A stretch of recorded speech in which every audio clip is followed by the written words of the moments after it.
The alien Colosseum trembled under the roar of 1,000 voices, its towering walls gleaming with the metallic shimmer of a civilization that thought itself untouchable. Beneath its blazing lights stood a lone human, fragile against the scale of the arena, his figure dwarfed by a spectacle designed to crush spirits before the battle even began. To the audience, he was no more than a curiosity, a brittle creature dragged from a backwater world to serve as amusement in their games of strength. His presence drew laughter, jeers, and wagers of how quickly he would be slain. For generations, humans had been dismissed as weak, frail, and unworthy of combat in the Empire's eyes. Enslaved and forced into the bloodstained pits, they survived only to entertain their alien masters. The human before them was just another condemned soul, chosen not for valor, but to be an easy slaughter. Even the guards who escorted him and had smirked, whispering about how long he would last before crumbling under the champion's blade. He heard them, and though his face betrayed no emotion, their words carved deep. Weak, fragile, expendable, that was the story written over his kind. High above the blood-stained sand sat the princess, draped in regal finery that shimmered like liquid fire beneath the alien sun. Her posture spoke of unchallenged authority, her beauty laced with cruelty. She was adored by the crowd not for compassion but for her cutting wit, her enjoyment of cruelty cloaked as entertainment. Her gaze fell upon the human, and the corners of her mouth curved in delight at the absurdity of the spectacle. He was not a warrior in her eyes. He was prey thrown into a slaughterhouse. She leaned forward, her voice carried by amplifiers, sharp enough to slice through the cacophony. "Look at this pitiful creature," she said, her laughter rippling like venom through the air. The crowd howled with her, basking in her ridicule. Then, with a flourish of arrogance, she raised her hand and proclaimed for all to hear, "If this fragile being somehow triumphs, I shall bind myself to him as wife for eternity." The Colosseum shook with hysterical laughter. Wagers doubled, shouts of mockery echoed from every corner, and the Empire's nobility sneered at the absurdity of her vow. To them, it was a joke without risk, a promise that would never need to be kept. Her words were entertainment, a cruel twist to heighten the comedy of the slaughter they anticipated. The princess reclined, confident that her mockery would stand eternal, never challenged. But down on the sands, the human heard her voice as clearly as the pounding of his own heart. Each word fell upon him not as a jest, but as a weight of fire. He felt the humiliation burn through his chest, felt the laughter of the crowd press down on him like a mountain. Yet beneath that suffocating scorn, something older stirred, an ember that had never gone out despite chains, despite endless nights of servitude and despair. He did not see himself as they saw him. He was not a joke, not prey, not a pawn for their amusement. He was human. He remembered the scars left by the Empire, the names of those who had fallen before him, the bitter taste of helplessness forced upon his kind. All of it coiled inside him, feeding the resolve that now hardened with every laugh hurled his way. Fear lingered. How could it not, when death loomed so near? Yet fear was no longer master. His mind sharpened, his body coiled with quiet readiness, and his eyes fixed on the horizon of the impossible. To the audience, he was still a brittle insect awaiting the crushing heel of inevitability. To the princess, he was a toy to be mocked before the blade found him. But within himself, he knew the truth, that strength was not always measured by the size of muscle or the power of weapons. Sometimes strength was surviving when all odds screamed otherwise, enduring when others broke, and standing when the world demanded you kneel. The roar of the crowd blurred into a single wall of sound. He drew in a breath, steady and deliberate, feeling the weight of countless eyes upon him. They saw fragility. He felt resolve. They saw weakness.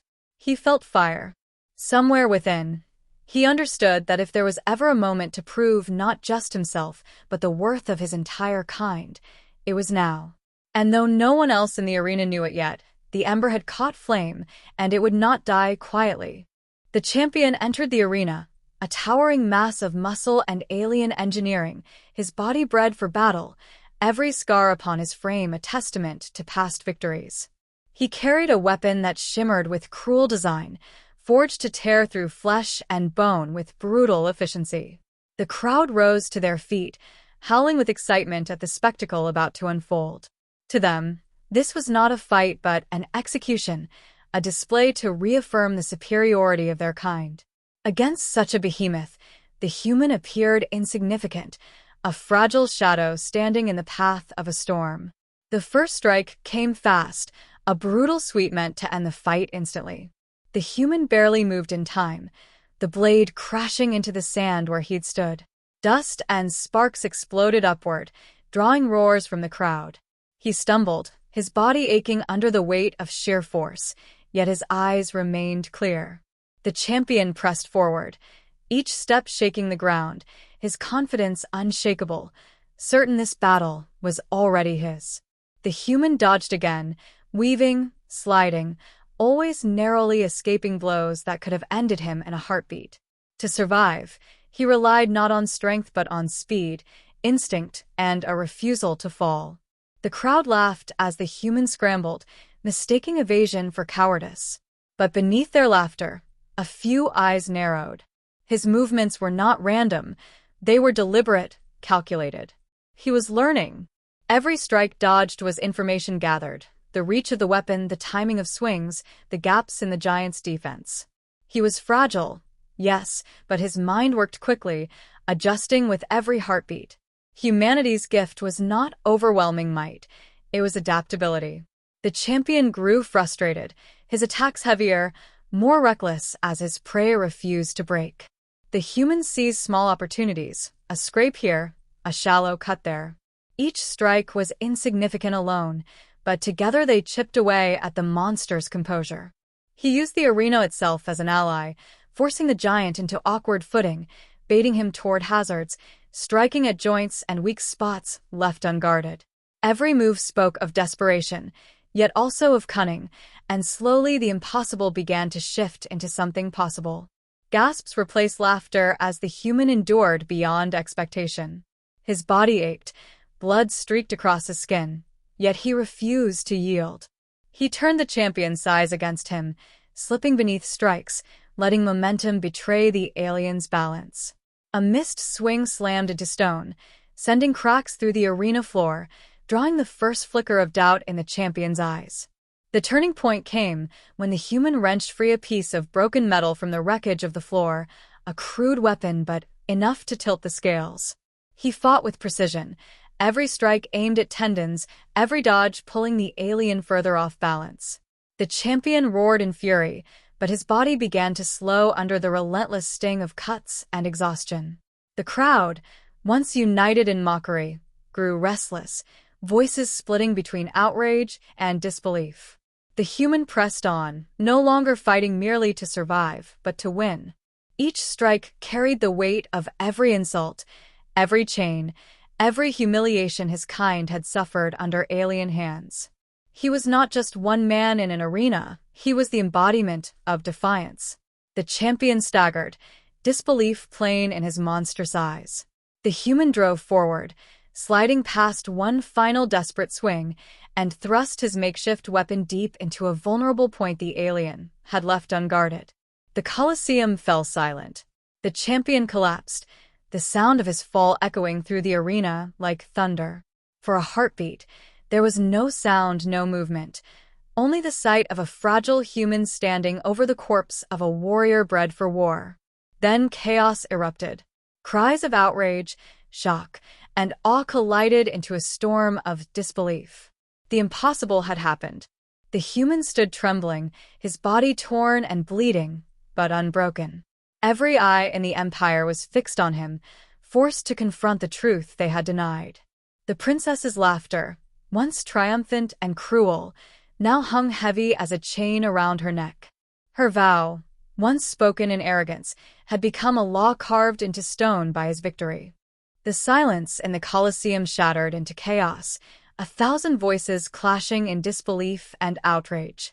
What they had dismissed as a spectacle of mockery had turned into an unthinkable truth, and the Empire's greatest champion lay broken in the dirt. Many shouted for the result to be overturned, demanding that the fight be declared void, but the weight of tradition pressed down like iron. The law was clear. Vows made before the empire, before the blood-stained sands, were binding. No matter how impossible the outcome, the princess's words had forged a chain she could not escape. Fury burned across her face as she rose, her pride torn apart before the masses.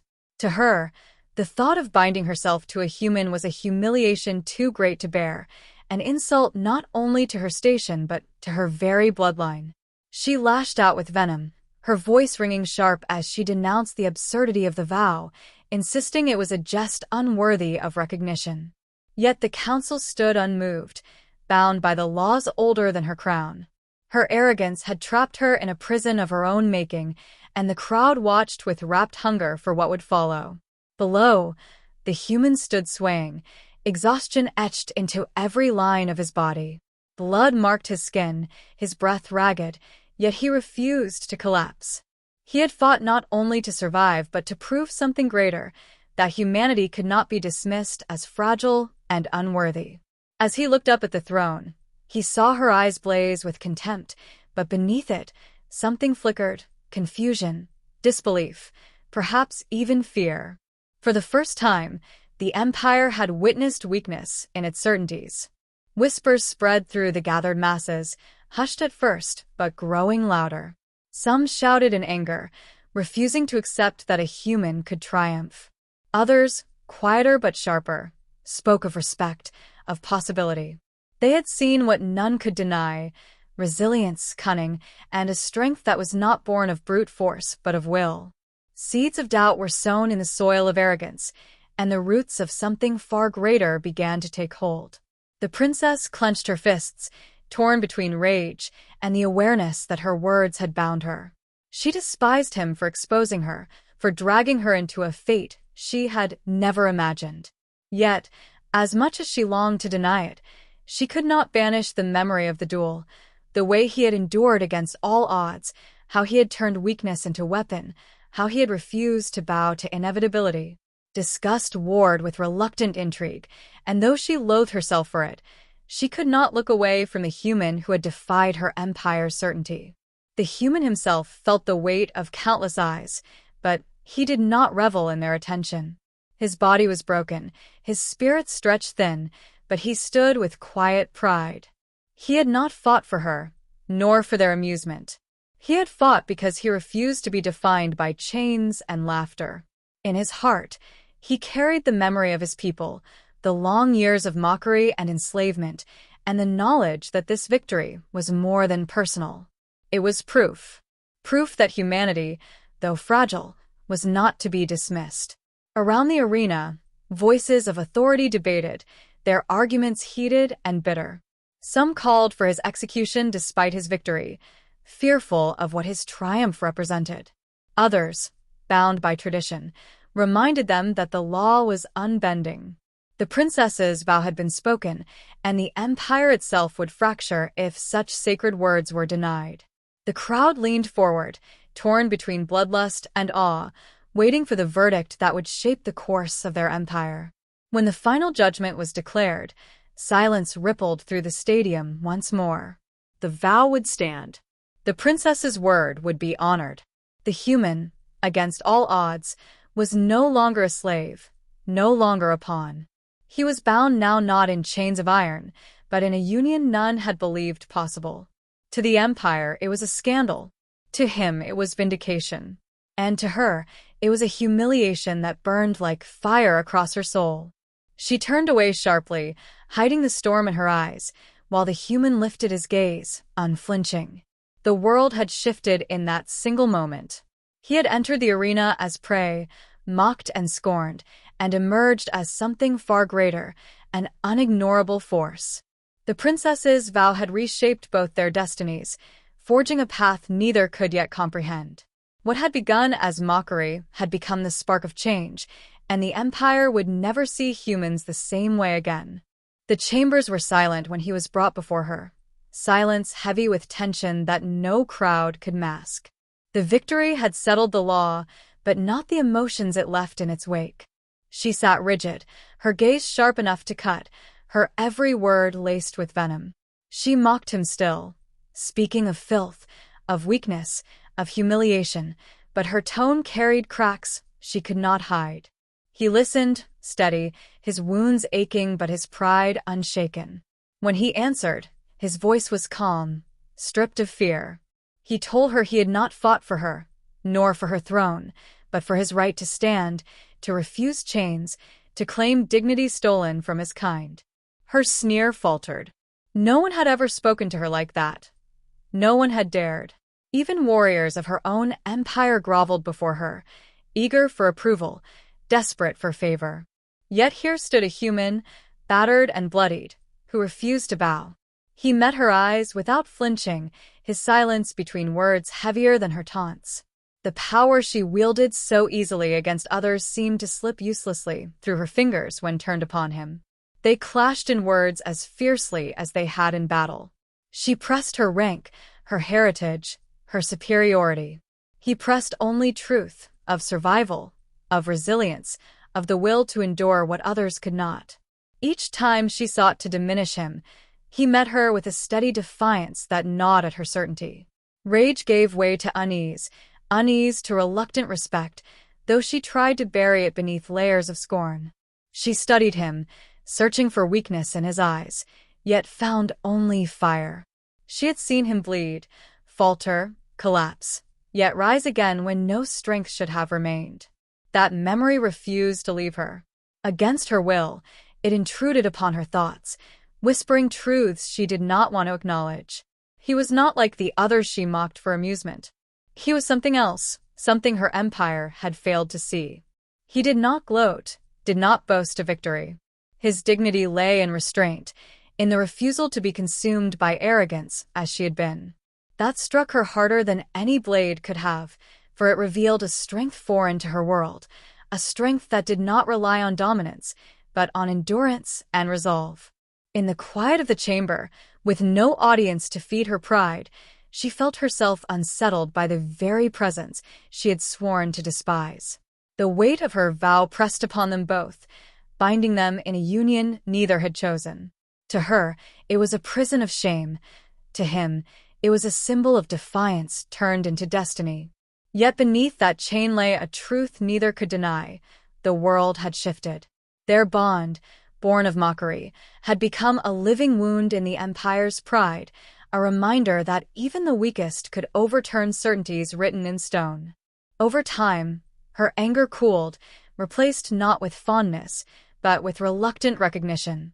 His words lingered in her mind, his defiance gnawed at her certainty, and against her own will, she began to see him not as a slave or a trophy, but as a force that had altered the course of her life. Pride still burned in her, but now it burned alongside curiosity. What else had humanity hidden beneath the mask of fragility?